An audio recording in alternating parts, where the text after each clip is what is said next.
आळते ग्रामपंचायतीमध्ये कायमस्वरूपी ग्रामविकास अधिकाऱ्याची नियुक्ती करावी आणि ग्रामपंचायतीमध्ये झालेल्या आर्थिक गैरव्यवहाराची सखोल चौकशी करावी या मागण्यांसाठी आळते ग्रामपंचायत सदस्य जावेद मुजावर यांच्या नेतृत्वाखाली हातकणंगले पंचायत समितीच्या गटविकास अधिकारी शबाना मोकाशी यांच्या दालनाबाहेर ठिय्या आंदोलन करण्यात आलं।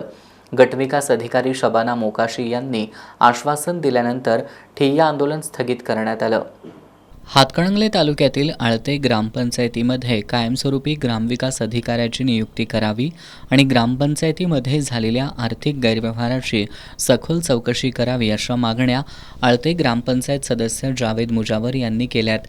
या मागण्यांसाठी त्यांच्या नेतृत्वाखाली हातकणंगले पंचायत समितीच्या गटविकास अधिकारी शबाना मोकाशी यांच्या दालनाबाहेर ठिय्या आंदोलन करण्यात आलं।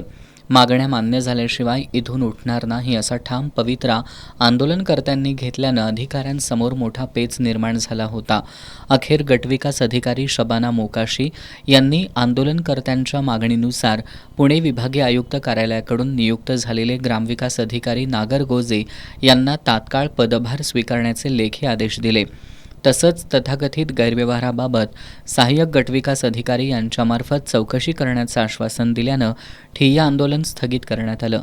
या आंदोलनात जावेद मुजावर, शिरीष थोरात, अंकुश चौगुले, सुरेश आळतेकर, सागर आळतेकर, राम कांबळे, सुहास कांबळे, सद्दाम मुजावर, रविराज कोठावळे, गणेश खटावकर, अजय कांबळे यांच्यासह ग्रामस्थ सहभागी झाले होते।